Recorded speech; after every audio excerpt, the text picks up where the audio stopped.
Just chase. Y'all get on in here. Dr. Joe Griffin. Yeah. Make sure you live on all platforms. LinkedIn, Facebook, YouTube. Great day, you all. The things they weren't taught when they brought up as children. I introduce you to Dr. Joe Griffin. It's Dr. Joe Griffin. I introduce you to Dr. Joe Griffin, a speaker, consultant, and author's intention is teaching their talk is to broaden their vision, the things they weren't taught when they brought up as children. Reach for the top, regardless of situations, predicaments, or your conditions. He's making history, all of the districts, increasing retention from teachers, 50 to 80% that ain't all that you hear me. He is the mentor.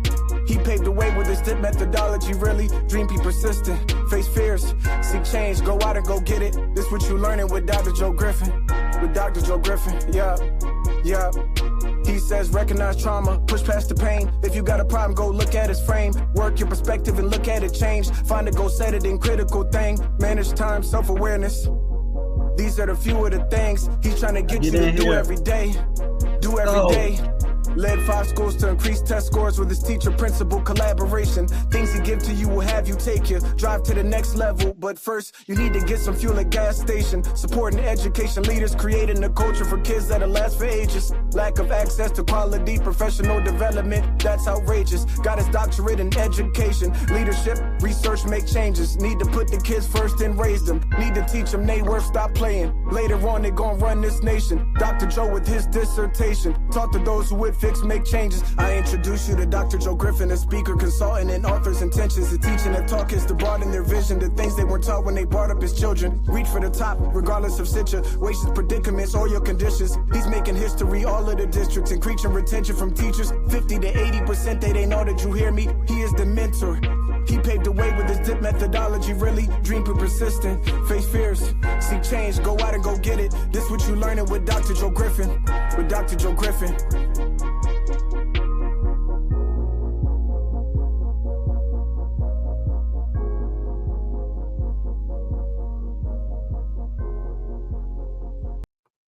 Great day, leaders.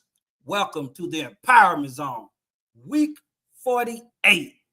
Welcome. Proud to be here. Happy to be here with you one more time. Happy that you're here. Definitely come on in here, sign in, let us know where you're streaming in from. We have a great professional development lined up for you today. You better believe it. So come on in here, share it out, like, comment, subscribe. Let us know where you're streaming in from. We've got a great one today. Leading leaders toward next levels of performance. As we get into it, definitely want to have our shout outs, our people who we're going to continue to uplift. And we want to start with those schools who have raised student achievement, those schools who have done well, whose scores have come back, those schools who are waiting on their scores, expecting good results. And as always, we want to continue to lift up those that did not meet the mark as well, because it wasn't necessarily what you didn't know or what you didn't do. It was perhaps those systems that you had in place. Perhaps it was something really small that could have been the biggest difference in those scores. So don't give up. Keep perspiring, keep aspiring, keep trying to be the very best that you can be, both individually and collectively. Let's go. Excited I am to be here, you all. Definitely want to give a moment of silence for our brethren in Minnesota with the violent act that occurred this past week. We got to stay in prayer. We got to stay uplifted. We got to be as prepared as we can be for things, even though we're never always truly prepared for something of that magnitude. But let's just give a quick, brief 15-second moment of silence for Minnesota.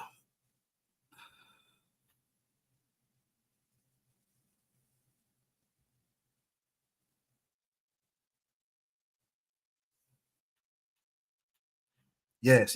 Hopefully you participated in that at home as well. We always want to stay grounded, always want to stay centered in the work. And we've got to always be empathetic to the things that our brethren are going through. And that's in any part of the country, whether in the South, the West, the North, the East Coast, whatever it may be. You are Midwest, however it be. I want to also add to my list of shout outs from the prior weeks. Principal Crystal Watts out there in Memphis, Tennessee, doing great things. Had a powerful testimony on this past week on her social media feed and we worked together. She was a former teacher of mine who is now going on to do great things as principal, had great growth this past year, but I was really, really in touch with her recent posting, and I'm gonna definitely try to get her on here so we can share some of that with the nation. And as we get ready to get into our professional development, also this day in history, the Little Rock 9 occurred. So we want to definitely think about that. 1957, August 31st, Little Rock, Arkansas was integrated by 9 African Americans. And remember, they had to call in people to escort them to the school. And we won't get all the way into that today, but I definitely wanted to drop that tidbit of information as we continue to aspire for more. And as we get into today's PD, who we got out there? We got Venus Lofton, great Dr. Joe from Biloxi, Mississippi. Thank you so much, Ms. Lofton. Great to have you in the building. As we get ready to go into today's professional development, you all know I like to always lead in with a prelude to our conversation. A few words just to kind of get us going, get us to thinking about some of those things that we need to do, some of those things that we have to do to stay centered in the work. And before the data, before the professional learning community meetings, before the peer observations, before the data analysis, before any of all that, even before my favorite, you all, you know, it kills me to say, even before collaboration, you got to unlock your imagination to release those limitations. And the development of vision resides in you, both individually and collectively. You say, what in the world are you talking about, Brother Joe? The vision, the development of the vision resides in you. If you don't have an individual vision for you, how can you be expected to contribute to a shared vision? I'm going to let that sink in for a minute because I'm going to challenge you today to think a whole different way.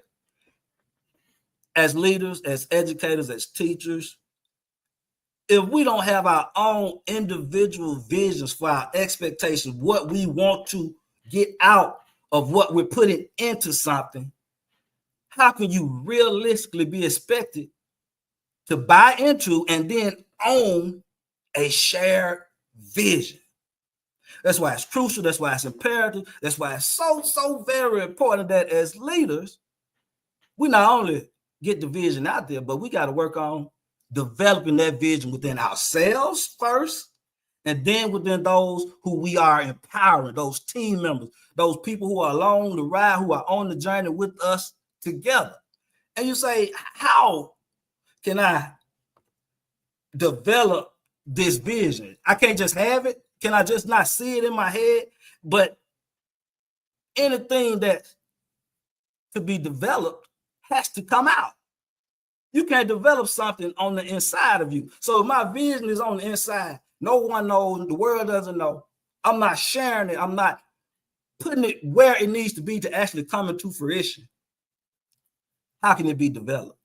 So you say, how do you develop those? Your vision, development of the vision, because it definitely resides in me. Well, that's a few questions, 3 questions specifically. And this gonna come under my 3 P's framework for leadership. First thing, what's your perception of leadership? What do you think about when you think about being a leader? And I'm gonna give you some background on this and where this actually came from here in a second, but what's your perception? Is it about influence? Is it about impact? Is it about power? Is it about a title? Or is it truly about empowering others to reach a vision? What's your perception of leadership? Do you realize, and this is a cousin of mine, we were really, really close. He told me that anybody could run a school. And I'm a turnaround principal at this point. I'm going from school to school every 2 or 3 years to get the grades up, move to the next school. And he's telling me that anybody can run a school. And I don't have to tell you, we're not quite as close as we used to be, because it really struck a nerve that he would really think that, and was bent on arguing the fact that anybody could run a school. And he's an accountant or works in taxes, or so to speak. So what's your perception of leadership? Do you think the principal or the superintendent just goes in the office and has nothing to do? What's your perception of leadership? Even after you're in that role, you have to continue to develop your perception of leadership, because if not, you become stagnant. You can't move. You can't grow. You can't teach, lead, or grow without constantly revisiting your perception of your leadership. So what's your perception of your leadership? How are you developing it? What books are you reading? What workshops are you going to? Conferences? What podcasts? What live streams are you listening to? Who giving you the most information? Right? All of that matters in the development of that leadership, and your perception of leadership drives that. Question 2. What are your leadership practices? What are you practicing? As a practitioner, what are you doing in your everyday work?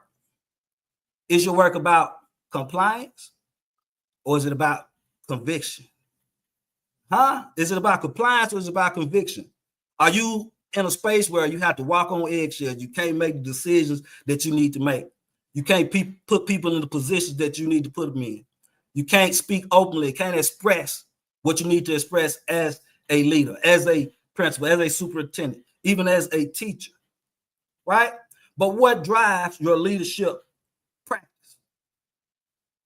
Talking just the other day in training position, same thing.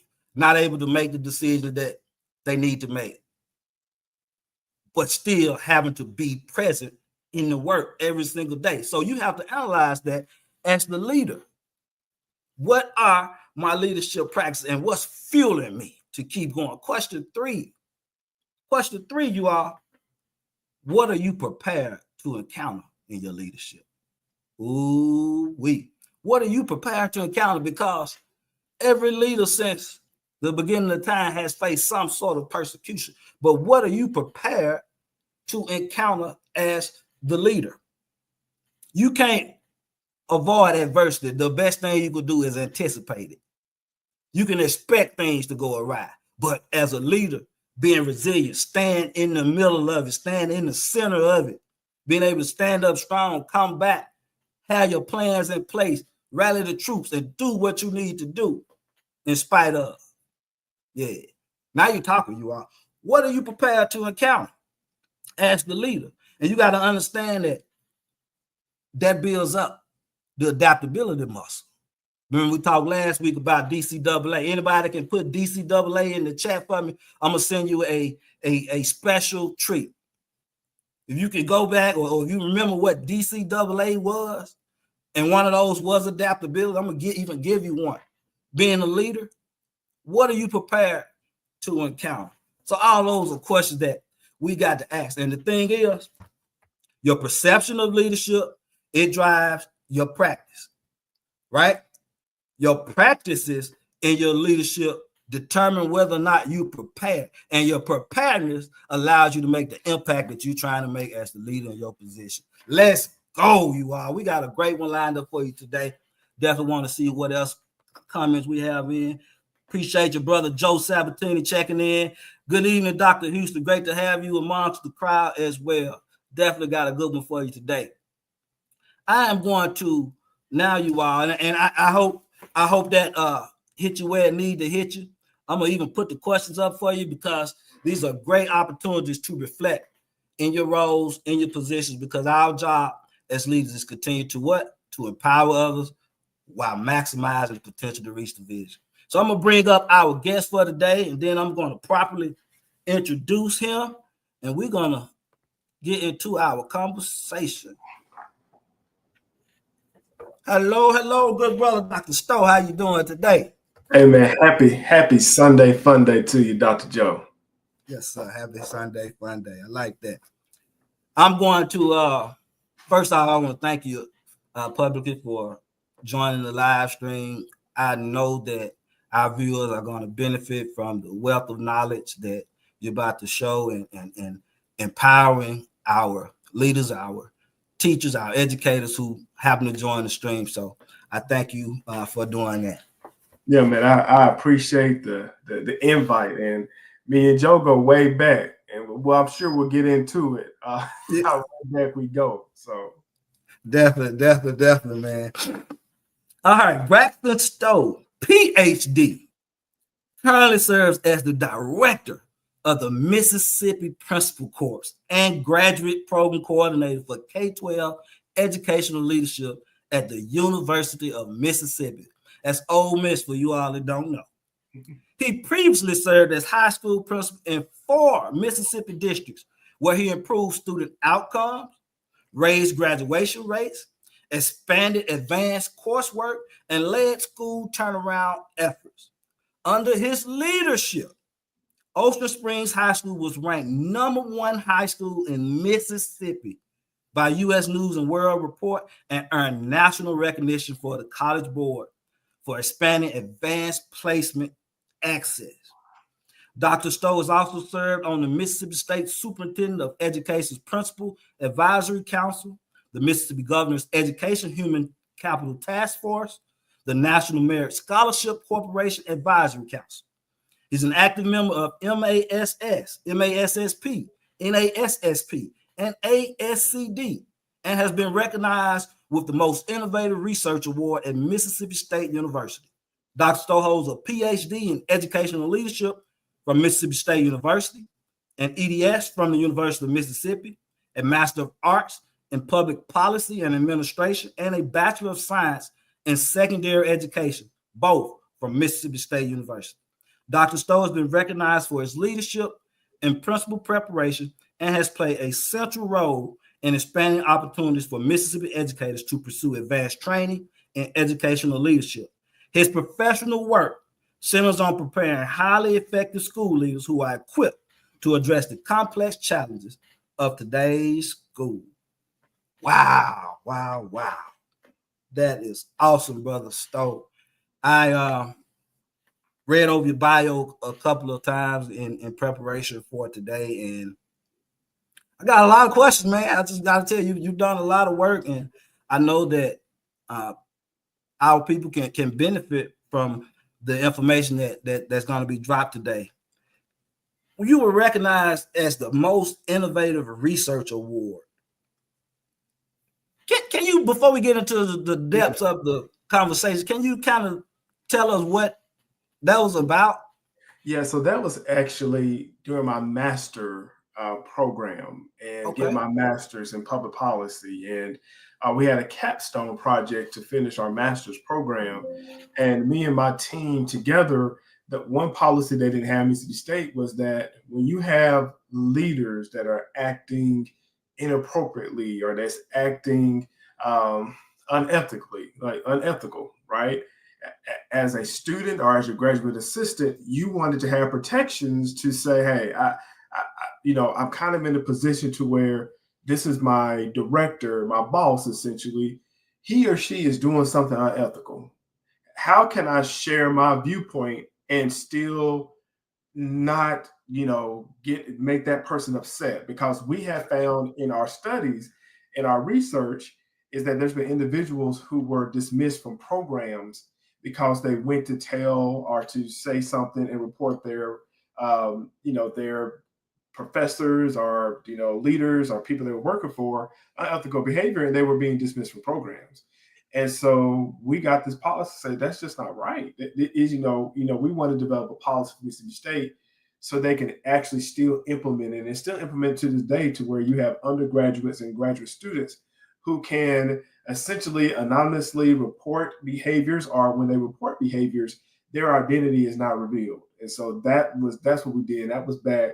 That's actually before I even got to any principalship role, but I think it really horned into what my core value, what they are, right? And that is standing up for everybody, giving everybody opportunity to do the right thing and giving them the ability to do that. And when I look at kind of back at my career and where I've been and where I've served, It's all been about optimizing opportunity for students and teachers to be the best that they can, right? And not have to worry about not having the tools or worry about having something taken away from them. They're given every opportunity to be successful. That's awesome. That's awesome. And you alluded to the fact earlier that we've known each other for a while. And one of the things that impresses me, and we got a lot of this commonality in us, because you were a principal in the Mississippi Delta, which is one of the poorest regions in the nation for people that don't know. Like, I've been all around the country. There's nowhere poor or more poor than the Mississippi Delta. And I lived there and I'm from there. So I know that I've had opportunity to go other places as well. And then on the flip side of that, there's a different part of the state where it's kind of probably the best part of the state, I would say, as far as being affluent and having more access to resources or what have you. So, and you have gone from the Delta to Ocean Springs High School, which was the #1 high school, which you helped to become the #1 high school in the state of Mississippi. Can you speak to that, and you speak to it how you want to speak to it? Yeah, I think if I could have said this is where I wanted to be, I never would have thought that. I didn't get into education to say this is where I want to end up. I really came in because I really wanted to help underserved populations and really just give back and really just pour into the future. Really, that's what it was. So I never forget. So I joined Teach for America, and I'm sure, probably leaders that worked in some high poverty areas know who Teach for America is, the organization. And for the viewers that don't know, it's an organization that places teachers into high needs areas. And I never forget, and this is what opened my eyes about my backyard in Mississippi. I said, send me to the worst place in the country as far as that needs teachers. And I'm thinking Atlanta, I'm thinking Chicago, I'm thinking Vegas. They said, oh, you don't have to go far. You can go to the Mississippi Delta. I said, oh, so then I just learned so many things. So I went to Mississippi State. People would say the Mississippi Delta. They say, I'm from the Delta. I'm thinking there's a place called Delta, Mississippi. I didn't realize they're talking about a region that expands 100 or so miles across this corner of the state. I didn't realize that. So I first was placed in Marks, Mississippi, at Madison Shannon Palmer High School, where I started teaching. And for those of you that want to do just a little research, research Marks, Mississippi, and the impact in terms of the Poor People Campaign and Dr. King. That's the history lessons for you. And Dr. King came to visit Marks, Mississippi on his way to Memphis when he was assassinated. And he said, and he's not verbatim, but he's quoted as saying, this is the poorest set of Black people I have ever seen in Marks, Mississippi. And so from there, I was placed there. And then I got bit with the principal bug. I think I want to be a principal, right? I think that's what I want to do. So at that time, I went to Ole Miss, and they had a program called the Principal Corps, which I'm now a director of. And so back in 2013, I entered the program. This program, the reason I love this program is that it's a full internship. So it's a full paid, full scholarship program. And so my role in the 13 months I'm in this program, I'm serving in 2 schools as an administrative intern. So I'm serving at one school for the fall semester, and I'm serving at one school for the spring semester. So I was able to see 2 different pieces of like leadership styles, learning from individuals that are leading school. To me, that helped me out so much. And then that led me to an opening came at Kahoma Aggie. Now, at Kahoma Aggie, which is no longer a high school now, it is officially closed, but there's a history in Kahoma Aggie. And so this is where me and Joe kind of connect, to where one of the first persons I met at Kahoma Aggie was Joe's dad. Joe's dad was probably one of the first graduating class from Kahoma Aggie. So essentially Kahoma Aggie was we have historically Black universities. Kahoma Aggie was probably one of the first historically Black high schools, right? This was a high school that was developed for Black students in the Kahoma County area, right? So these were individuals that were not trying to worry about integration. They were like, no, we are going to make a school for Black students, and they're going to be well equipped with everything agricultural, right? So if you probably look at those that went to Alcorn or Valley, Tougaloo, they probably got roots at Kahoma Aggie. So that's kind of where that happened. So his dad, I met his dad there, so that's kind of connected Joe. And Joe's brother was actually a senior when I was there, so that tells you kind of the connection. But when I was there, I was hired as an assistant principal, and I served as assistant principal for one day, and that principal quit. And so that next day I became the principal. So kind of from that day forward, it completely started a path to where I knew that I wanted to be the best principal that I could be. I kind of took a competitive and athletic mindset that I wanted to just grow and be better, because I truly believe if a principal grows, teacher grows. And if teachers grow, students grow. So I knew I had to be a model of growth, right? And the more I grow, I'm going to push teachers to grow, and then so on and so forth, right? And so kind of how I got from Kahoma Aggie, which at the time that I took over was the lowest performing high school in Mississippi, the lowest. We had some of our students that were in our top 10 that had failed state tests. That's how the challenge that we had as a team. But I tell you, our team got together, and in a year we changed the climate and the culture, and we went from an F and we went to a C within that first year of doing that. And so it hurts my heart and my soul that school is no longer open. It's no longer there, because there's some history there, and I have a part of it. But I think kind of what led me from there, and then 7 years later, I ended up at Ocean Springs High School, was just people that I met along the way. You're saying, okay, I love how they're leading their school districts. This is somebody that can pour into me.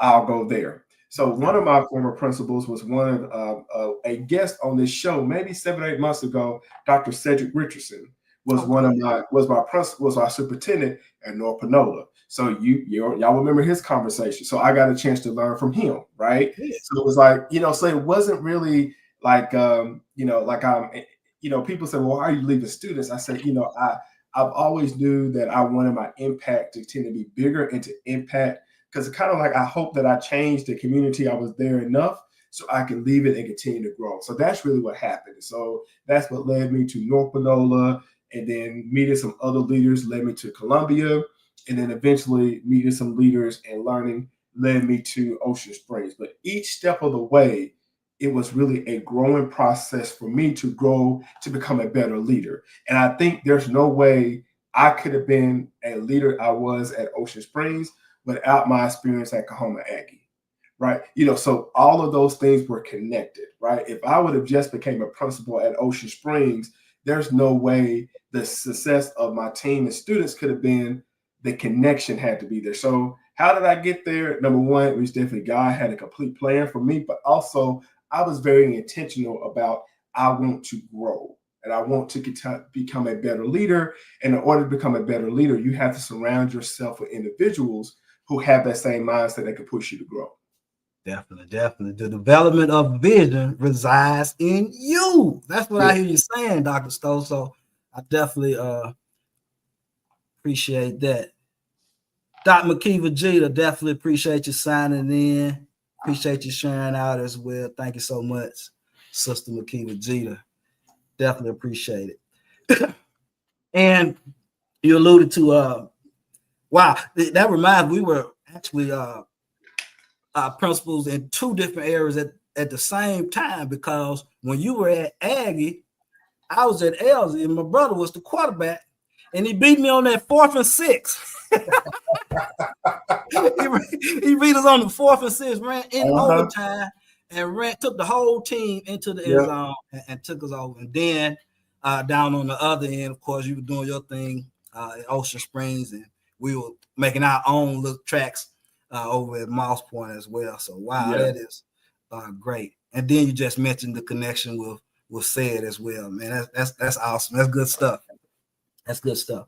Also, in your bio, you mentioned that your professional work centers around highly effective school leaders who are equipped to handle the challenges, the complex challenges of today's schools. Mm-hmm. And I know that that's a bucket of its own as far as the numerous and various challenges that educators and leaders, teachers face on a day-to-day basis and throughout the school year, what have you. But what would you consider, especially, seeing it in your role as now the director of the principal corps, even, what do you see as some of the most complex challenges, maybe 2 or 3 of the most complex challenges that you see leaders facing right now? I think I'm going to speak what came to my mind first. I think having leaders who are courageous to make change because they see it change that is needed. I think that is the biggest challenge. I say every school, if you have a transformational leader, you can do anything. Okay? Hear me, chat. Hear me, folks that are following. Discipline and structure will give you a solid C. Discipline and structure will give you that. Okay? That's making sure kids are in class, making sure they're out the hall when bell rings, make sure teachers are teaching, handling discipline. If you do that at a consistent base, that'll give you a C. However, when you are trying to grow students and you are trying to transform communities, you've got to be a change agent that's courageous. You got to have those difficult conversations. You've got to see something and there's something wrong with the data. You got to have those conversations with a teacher that's been there for 30 years or a teacher that's probably taught you. You got to have those conversations. And I would say that would be probably one of the biggest challenge that individuals have, is that they're not courageous. And it's hard. I tell people all the time, it is lonely at the top. That's why you connect with other people. That's why me and Joe connected, because it was like that's about the only person like I could talk to him because he knows what I'm going through. Right? Like I couldn't really talk to my assistant principal because I probably need to have a difficult conversation with my assistant principal because I did not like how he or she ran this data meeting because it didn't align to the vision of the school. So I would say is that piece. That's one piece. And I would say that once you get to that piece, the next piece is truly managing the internal politics of your building. Hear me now. When I say that, is that you have to sell a vision and people in your building has to buy that vision. Because here's the thing. As principals, you sometimes focus too much on, let me do community outreach. Let me make sure I invite this organization and connect with them. I'll go business organization. Here's the thing. Who do you think those organizations are talking to when you're not around? They're talking to your teachers. And so if you don't manage your teachers, and not manage in terms of accountability, but manage them in terms of you being very clear and consistent what your vision is for your school, your vision for academics, your vision for discipline, your vision for growth. If you don't share that, they make it up themselves when you talk about the community. Okay, let me put it in your lap. Okay, in the South, for those that's in the South, the biggest way you can figure out what's going on in the community is in 2 places: the local gas station or at church. Okay, you want to know how schools are doing? Go to one of those 2 places, and they're not gonna. When you walk in the door, people in the South are so respectful. They're going to say, hey, how you doing? It's so good to see you. We are praying for you. They're going to say that for you. But to truly ask how your school is doing, they're going to ask your students and they're going to ask your teachers. And then that is where your, as far as how people feel about your school, is going to come from their voices and not really for what type of really, and it's going to be sad what type of achievement that you have. So how are you managing your internal politics? How are you talking to individuals? Are you showing them respect? Are you pushing them for a vision? Are you being consistent? Are you being respectful? Okay. So I would say you got being courageous to have a conversation, right? Being aware of individuals in the building, right? That you have to just kind of and honestly play politics. And I say politics, I do not mean this as a negative thing. What I'm saying is that you have to know who those individuals are that you need to kind of get on the bus or figure out who needs to get off the bus. And you can't do that unless you have conversations with them. And I say the third thing too is that you have to be okay to let people help you load the wagon because they will help you pull it. And I'll talk about your vision. You can't build a vision for your school by yourself and expect people to follow you. And that is not a sign of weakness. That is actually a sign of strength. When you are asking people, what do you think about this? Okay. True story. I was such a stickler for systems and processes. Lesson plans have got to be due at this time. You got to make sure you have this. And I'm not saying anything's wrong with it, but when you ask people, what do you think about this? You have some teachers that told me, well, why can I not submit a unit plan? Why can I not do this? And well, why not? Right? Why not? Or teacher would say, why can I not see what is going to be assessed on these students' benchmark? Right? Do you not trust me enough? Do you really think that I'm going to write answer questions down and try to teach to the test? Like, why don't you trust me to let me do that? And that way I can tell you if this is a good question or a bad question. It's things like that to where, man, so then people come back and say, oh, they actually listen. And that's the person I want to follow, because then that creates a sense of kind of ownership in their classroom. And then that creates a sense of like, man, I can work for this person because they are letting me try.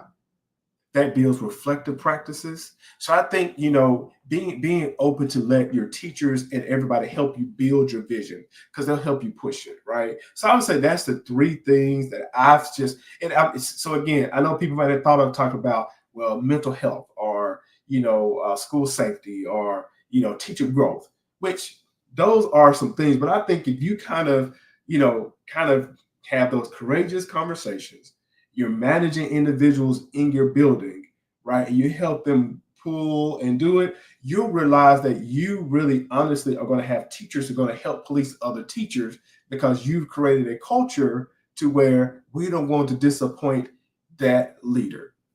When you create that culture, or you create a culture say, yeah, no matter if you have all fives or you just had the highest growth, he is going to hold you accountable for your data, for having conversations about your data. And if you are just not doing what you're supposed to, he's going to have a conversation with you. Definitely. That is such an awesome answer. You gave 3 valid points. I hope that the viewers got those. He said being courageous, handling those internal politics, and you got to let people help you with the development of the vision. That's crucial. That's crucial. So many times, and I can speak to that myself, Doc. As a young principal, I was probably a lot like that as well. I wanted to do it all by myself. And I got an early case of bald-headedness because of it. Got an early case of bald-headedness because of it, because it's too much stress. But then I got into NISL, which is the National Institute for School Leadership, and I kind of ran up on distributed leadership along with my coach at the time, Dr. Gilreath, and started kind of flexing that out. And it has actually grown into our collaborative approach to education. And a lot of what you mentioned is actually, we talked about teacher-principal collaboration. Mm-hmm. And that's found in the book, Empowering Educational Communities, a guide for teacher-principal collaboration. But we don't skip over the systemic collaboration piece as well. So in order to have that flow in your building, like you mentioned, you got to have those internal relationships, because they're going to you're gonna go as far as the teachers are able to push you. So Correct. I thank you for adding that. More of our younger leaders and more of our experienced leaders also really have to take that into consideration. You as your role as the leader of graduate studies, I know that you have a vision for what you want to occur, and you kind of mentioned your vision for Mississippi leaders or what have you. Can you kind of speak to what that looks like and what that entails? Yeah, I for me, I don't want any other principal to go through what I went through. And when I say go through, what I mean is that not having the answers to the test, right? Like, I want you to be able to be, here are some of the challenges as a leader that you're going to face. Here's some ways that you can think about solving those or going into those challenges, right? You know, I want to make sure that we have consistent professional development, you know, as school leaders. And I think, you know, Joe can tell you, I think he's going, the reason why his program and his company is growing, because there is a taste for school leaders to have somebody to give them some support, to give them some, like, a person I can talk to. Because let's think about it, because here's the truth. The superintendent hired you to do a job. If you have to continue to go to that superintendent to ask them how to do the job, the superintendent's going to say, "Why did I hire you? What do I need you for?" What do I need you for?" So, but again, there are questions that you have. So I want to make sure that individuals can say, "Okay, I can talk to you know, somebody at the University of Mississippi or Braxton about this. This is somebody you can have. You know, that's somebody I can have in my corner that could talk to me about, okay, how do we have a difficult conversation? Okay, how do I coach data? Okay, I'm a math person. I only taught math. I only know math. How can I coach somebody in English or science? Right? Those conversations, correct? You know, so that's what I hope to bring, as far as that's what I want to bring in Mississippi, to where we just have a group of leaders that are there that is able to help and coach you. Because even though statistics and our research says teachers have the most impact on student achievement in a building. However, I always ask this question: well, who hires the teachers? Okay. Then when you hire the teachers, the easiest part is hiring the teachers. The challenging part is helping them grow.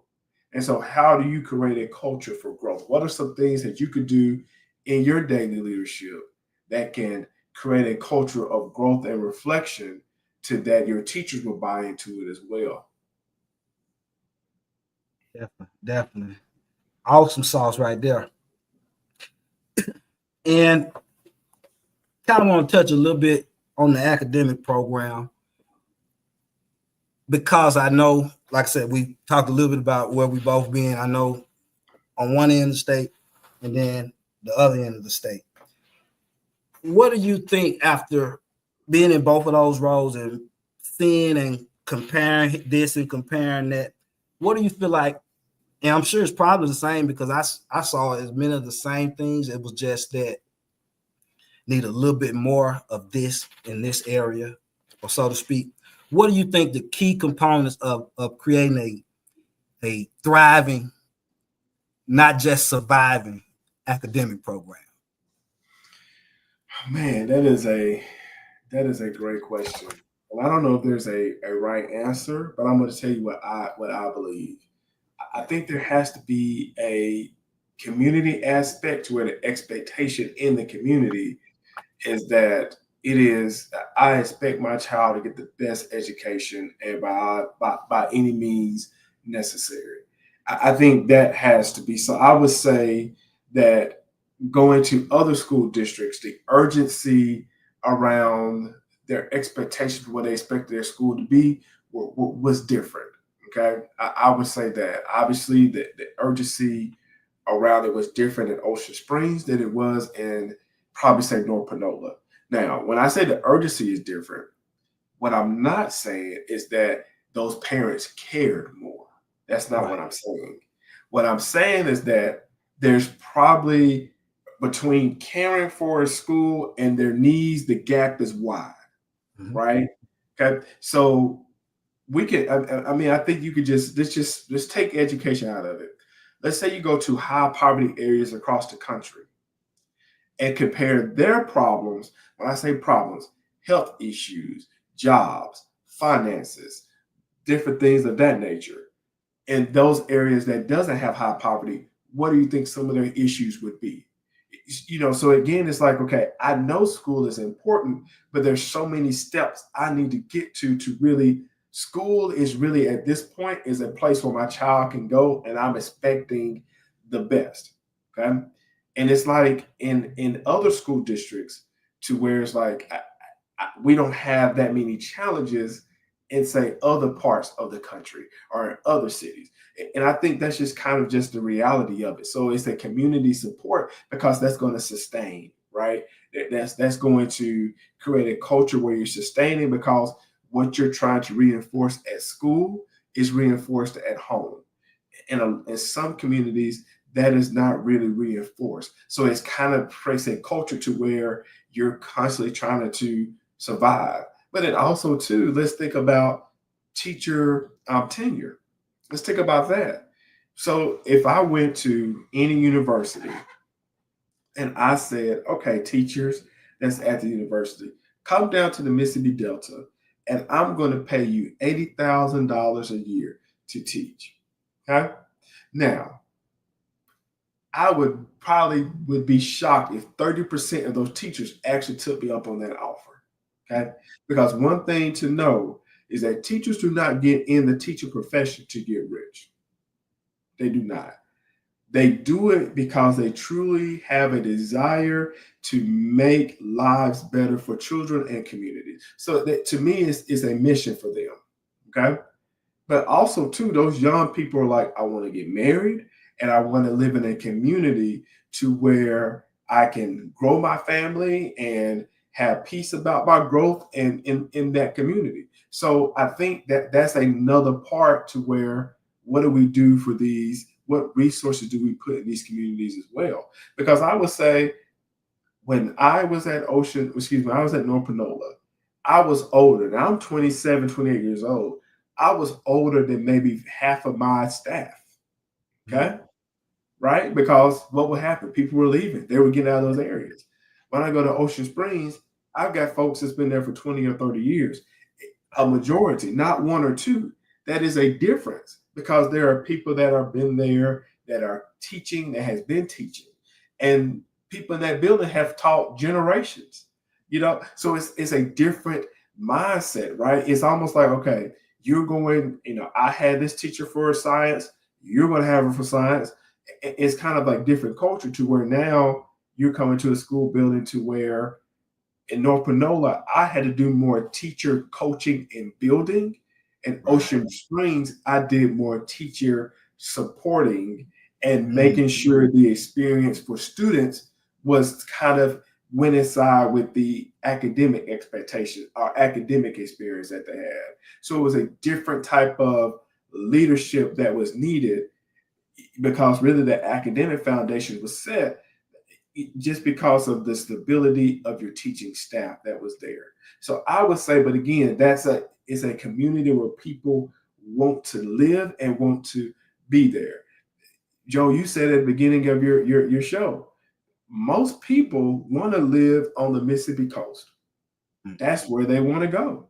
Or most people want to live in the Jackson type area, or maybe in the Memphis kind of, the Soto County area. That's where people want to live in this state. So it's not hard to recruit there, because people are seeing, okay, I can really expand my roots here.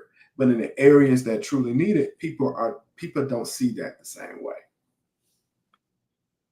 Wow. Yeah, that is something to really, really think about. As well, you spoke a lot toward student equity in a nutshell, and I guess I kind of want to turn into that, just turn to that area just a little bit, because I know that's one of your main focuses as well, as far as student achievement and equity. What can we do to ensure that students have a fair chance, or more of a fair chance? Yeah, I think, the school leader has to be knowledgeable of what's out there. And then also too, creating those opportunities and being very innovative in creating those opportunities. I think probably when I was at North Panola trying to figure out, okay, we will have the ACT. We would sign up for students for the ACT with our North Panola. But when I would see them on Monday morning, I would ask, okay, how was the ACT? Oh, Dr. Stowe, I didn't go. Well, why didn't you go? I didn't have a way. I was tired. So we came up with the idea, me and my PTO president, I said, hey, can you pay for us a bus and provide breakfast? If we can get students to the school on a Saturday, can we then bus students 20 minutes up the road to Northwest Community College so they can take the test? And we did that because students didn't have a way. So I got my transportation director and I said, hey, we can use our federal dollars after school program. We're going to pay bus drivers to run bus routes on Saturdays, 6 o'clock, get them to the high school. We're going to feed them breakfast, and then we're going to bus them to take the ACT. When they're done, we're going to bus them back, put them on their buses, and take them to the house. And we had so many students take the ACT because we did that piece, right? Creating those and being innovative in our opportunities. Now this is before you could do ACT testing on site at your school. This is before that. Before you can only test on a Saturday at your testing locations. So those are it was just, again, you saw opportunity and you're saying, okay, how can we close the opportunity gap to make sure that, the only excuse that they have is just to say, I just didn't want to come. I just didn't want to do it. So those are just some things that we have done. Even at Ocean Springs, we would have kids that we would offer pre-AP courses. And one thing about College Board is that there's no gatekeeping. So you cannot put certain requirements for AP courses. AP doesn't want you to do that. Now, AP has prerequisites, right? Before taking AP chemistry, they want you to have at least chemistry 1 and 2. Those are that, but they can't say you have to have an A in algebra 2 to be in chemistry. That is what schools do, and that is incorrect. That was not the purpose of College Board. College Board wanted more students to take AP courses to challenge them with rigor. So what we had to do would be very intentional about students coming from the 8th grade to 9th grade who have already been labeled they're not honor students. Well, why aren't they honor students? Well, probably what happened is that child had a bad experience with the honor teacher in the 6th grade, and it put them on the track and they never got back on there. That was not fair. So what we had to do was like, okay, counselors, you got these 8th graders, okay? You need to look at their state test scores, their prior scores, and see if they need to be in our pre-AP courses so they can be exposed to AP rigor, and that if they want to continue an AP course, they have that opportunity. Because it's easy to say, oh, they're in honor English 8th. Well, they need to be in pre-AP English 1 for 9th grade. That's the easy and being transparent. That's the lazy way to do it. Okay. You have to be intentional. And then also, too, I would tell my counselors, what 14-year-old, if you gave them the choice between a rigorous course and an easy course, would take the rigorous course? That's right. I said, you need to call mamas and daddies and say, Mama and daddy, don't let the child make the decision. these are the options that we have.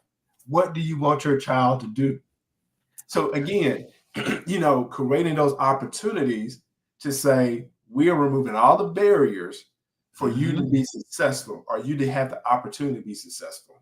Okay. I love it. I love So, it. I love it. again, I think people think when they hear equity, they don't think of, oh, that's only for a certain type of, no, Right. You can find opportunities to improve equity opportunities in any type of school environment, because they're there. I'm telling you, they are there. I love it. I speak to school improvement all the time, and I tell them just because all schools need school improvement. Every school might not need to be turned around, yes, but every school can benefit from school improvement. So I definitely understand what you're saying, because I've had an opportunity to be in some great schools as well, along with some of those schools that we had to do that turnaround work at. So I know exactly what you're saying. Sister Joy says math gatekeepers blocking students from success in advanced math. Ooh, yes, indeed, Sister Joy, out here in California. Appreciate you chiming in. All right, Brother Stowe. So what we got now is the Big 11. We get ready to come down to the close. We'll do the Big 11, and then I'll tell you about that, and then we'll do some takeaways, and we'll close out. But the Big 11, you're the only second person who I've started this with, so okay, I'm still practicing. All right, but I'm gonna ask you a question, and you can answer in a word or phrase. You can answer in one word or one phrase. It's supposed to be quick and to the point, and then that's it. I'm gonna ask you 11 questions, and they quick. All right. What's your why in one word? Opportunity. What are your whys? What's one of your whys for motivation?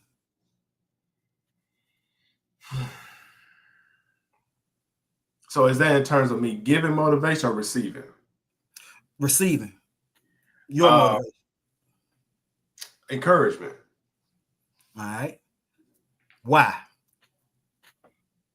Man, you can't do this journey by yourself. You need one more why. Okay. You need to lean on others in order to get to where you're trying to go. Okay, good. I did that one right that time. All right. What dream are you chasing? Man.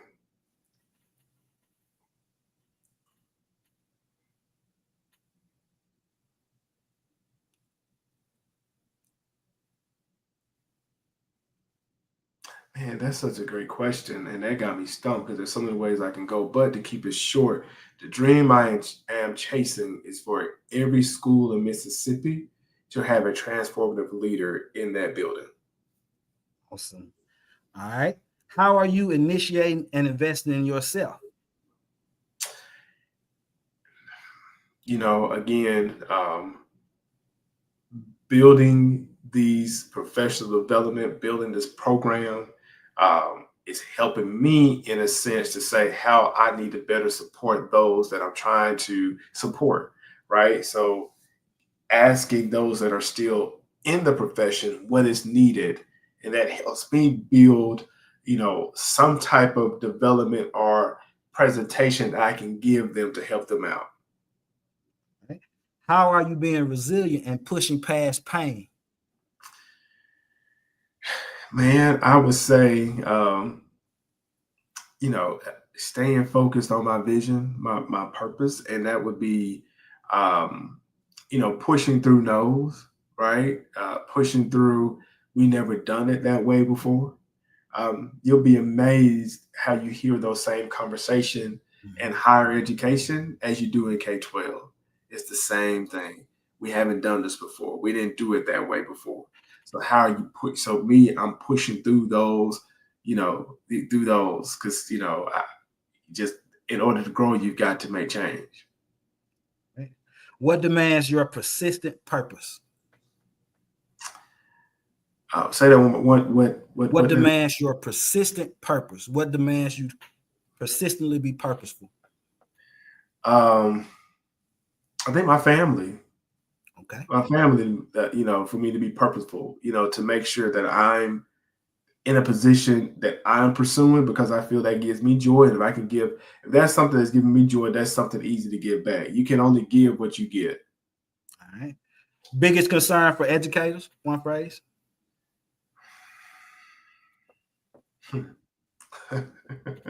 One phrase or one word? Either one phrase, one word. Man, I think I think the biggest concern that I have, man, is what's the value of public education. That's a good one. How much value will they have? And in a year from now, Joe, I want us to pin this conversation. Okay. I think we'll have the answer by what our legislators in Jackson are going to do and what they're going to do in the country. I think we'll know the value they have in public education. I think we'll know. Okay. All right, couple more. What instructional practice lights your fire? Oh man, data, leading with data. Man, I love data. I do. How do you want students and educators to feel? One word. Man, I think I said it, joy. Man, Joy. And joy. All right. And your one word mantra, prayer, or affirmation for the year. Do you have one? Man, to stay in the grit and the grind, man.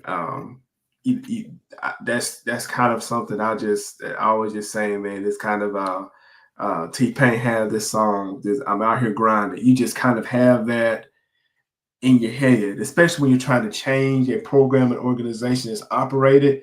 Just keep that. It's kind of you just grinding, man, with a lot of grit. You stay focused on just that purpose, man. You know, I say people in Mississippi understand this, having a mosquito-like focus, right? Okay.